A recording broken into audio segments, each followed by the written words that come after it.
Hey, welcome back to Matt's Garage DIY. Today we're going to take a look at a little dual fuel stove I picked up. Little thing made in Ukraine. I believe that's called Motor Sich number 3, also known as the Tourist or the Primus. Let's get to it. So I picked this stove up just a few weeks ago. Been looking for a while for a good dual fuel stove, one that'll burn Coleman fuel, but also regular pump gas. With the price of Coleman fuel these days, and sort of, kind of as a maybe a backup or an emergency preparedness type thing, I wanted something that would burn regular gasoline as well. So we're gonna take a look at this. I have seen a video that another fella did. Looked really good. Unfortunately, the whole video was in German, so I'm not really sure what he said, but looked good. I'm going to try to duplicate a bunch of the things that I saw him do. And so we'll kind of do a review as well as a few tips and tricks to kind of maybe beef this up and make it operate a little better.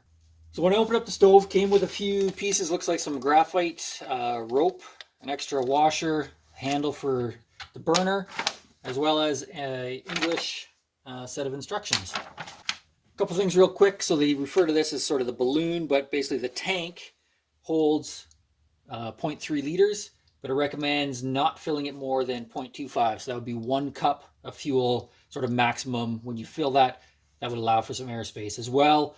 Total load on top, not to exceed 5 kilograms. That's about 12 pounds. First things first, they recommend that before you fire up this stove that you open up the tank, wash it out or rinse it out with some gasoline just to get some oil rinsed out of there that was used to kind of protect the inside of that tank during the shipping and storage process. So let's do that now. So I put some clean gas in the tank. Just going to swish that around.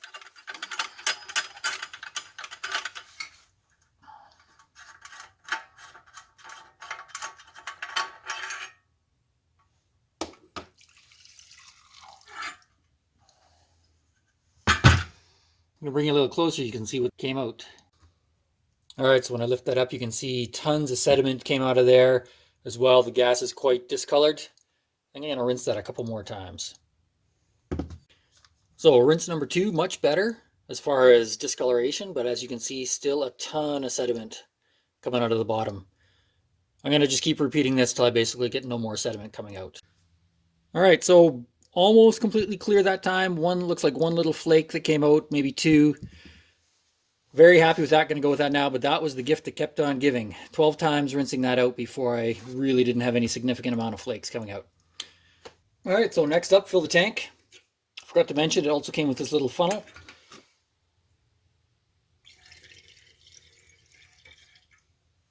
Fill that up. Screw this back in.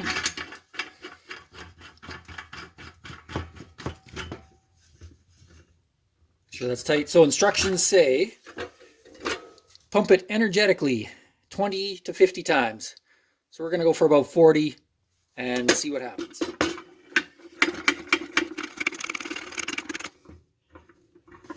All right, pumped it. It says double check for leaks. Open it up. No obvious leaks around any of the fittings in the bottom of the compartment. I'm going to move this over to the concrete floor. We'll put some fuel in that little launch pad here, warm this up, and see if we can get it to fire up. I've just got a little bit more gas in my jar, got a straw or a bit of tubing. Just going to stick that in, put my finger over the end, creates a bit of suction, and then I can just use that to sort of drop it into or to fill this little basin in the bottom. All right, I'm going to light the little warming bowl or launch bowl.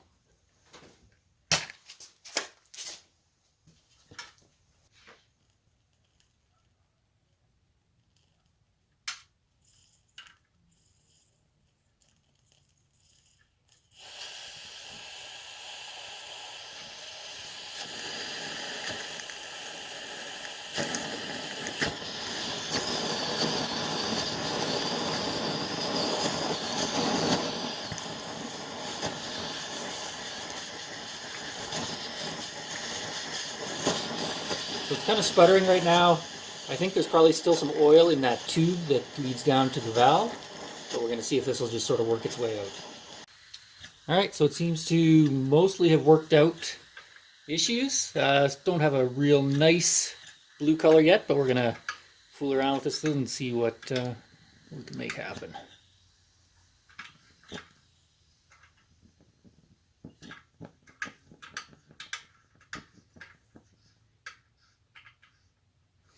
And it went out. So we'll try relighting this and see if it'll fire back up.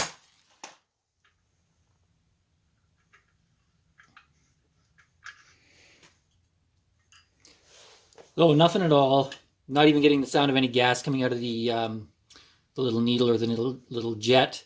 I suspect that it's probably gotten plugged with some of that same sediment that we saw coming out of the tank. So next up, I'm going to pull this off, clean out that tube with some carb cleaner, and we'll try this again. First up, I'm going to undo this nut. This is 12 millimeters. I think that's supposed to be 14 millimeters. With the paint, it doesn't quite fit on, so I'm just going to use a 9/16. Just going to do that to sort of stabilize the fitting that goes into the tank as I break the connection.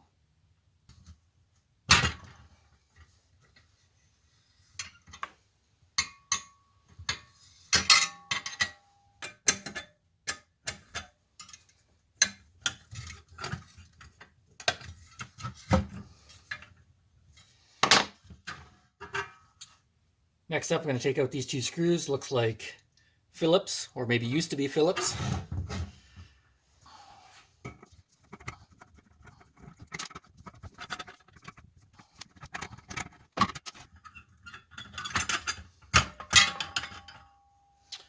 This assembly now lifts out. Next, I'm going to remove the valve, and then I'm just going to use some carb cleaner, spray that through this tube.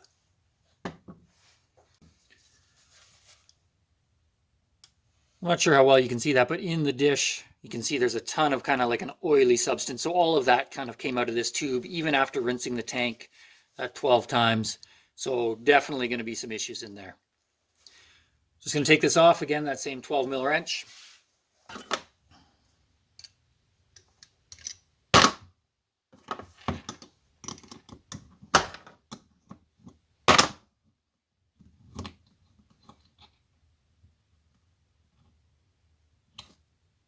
Pulls off. Stove also comes with a tiny wrench for the jet as well as a pin for cleaning it. Take this off now.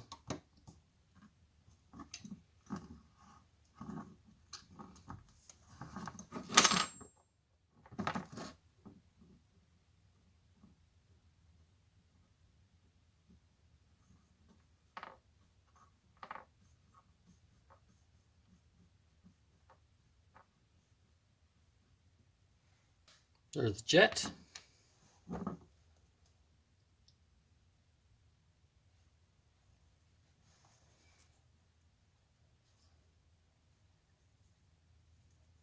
Just need to remove this now. So I'm just using the handle or the knob that it came with, continuing to open the valve. It just backs out.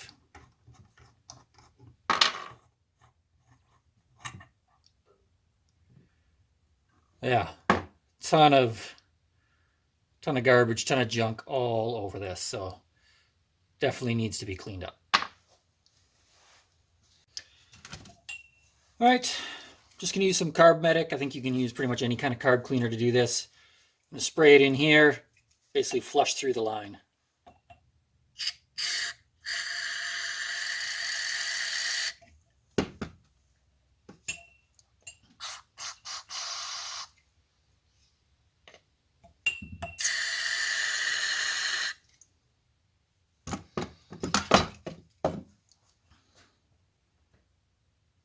So again, you can see a ton of particles coming out of there. Gonna clean that one more, or give that one more spray, and then we should be good to go. All right, just gonna wipe everything off, and then we'll put it back together. Seeing as we have this apart anyways, I think I'm just gonna kind of do the upgrades now rather than trying to fire it up beforehand and then do the upgrades and show you the difference. We're just gonna jump right into it. So one of the very first things that I noticed is that this pipe actually touches the plates on the little stand. I don't like that. I don't know that it's really an issue, but worries me that over time that could start to wear or weaken, kind of create some weak spots in this little tube. So I'm just gonna kind of try to curve that a little better instead of having it be such a sharp 90. See if I can just make sure that that doesn't actually touch these plates.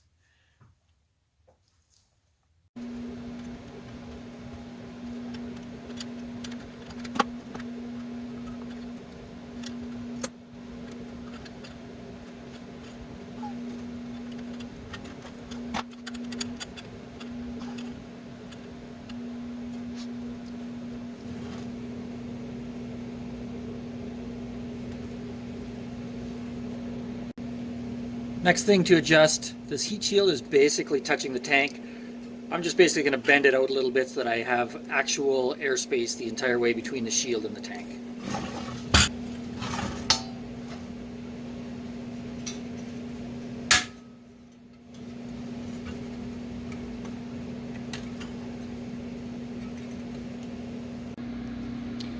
So I've just adjusted the heat shield a little bit, kind of recurved that, so I actually have airspace between the tank and the heat shield the whole way. Basically out of the box, kind of right in this area, the heat shield and the tank were virtually touching. So, minor detail, but while we're working on it, may as well do it all. So you can see the valve is held on with 2 Phillips screws. I'm just going to replace those with a couple little stainless steel bolts. While I'm doing that, I also noticed, see if I can get this to focus a little better, that basically this outlet and the hole in the bottom of the burner are not in line. Essentially, my jet is not pointing centered at the hole in the bottom of the burner. So I'm going to try to tweak that a little bit, just so that's pointing directly centered towards the opening in the bottom of the burner. The 2 screws that are used to hold the valve on, I'm replacing with some small stainless steel stove bolts. As well, I've put one more through. I've drilled a hole through the front of the stove, kind of into this first leg that supports the burner. That helps to remove, there's quite a bit of sort of side-to-side play or flex in the burner, but that also is helping me to align the hole in the valve with this hole that's in the bottom of the burner. All right, so the next thing that we're going to try is basically running the inside of like basically a bicycle cable through the hose. So I've cut off a piece, basically want it to go all the way kind of through and then stick out about 3/4 of an inch or 2 centimeters at the end. I'm finding that the cable I used is a little bit thick, so I'm just going to peel off a few strands and then we'll feed that through. As you get that started, you can just kind of twist them off. Oops. So I'm going to feed that all the way through.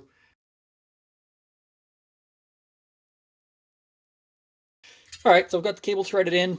As you saw, I ended up clamping it in the jaw of my drill and spinning it. That just helped kind of help the cable naturally sort of work its way around that bend. Something to be aware of, the way this cable is wound, I actually had to have the drill in reverse. So you just want to check when you're doing this, make sure you're not kind of unraveling it and making a big rat's nest inside. Anyways, I'm just going to feed this cable back inside of here, tighten that back up, and we'll give this another try. All right, let's warm this up.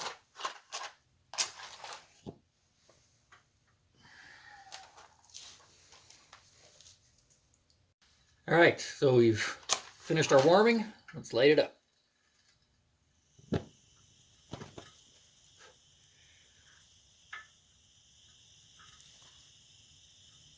So nice blue flame right away.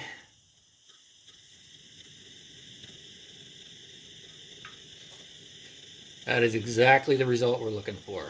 Looks like you do have to do maybe a few modifications to get it working, correctly or working optimally. But looking at the overall rugged construction of this, very happy. I think this is going to be a great little stove.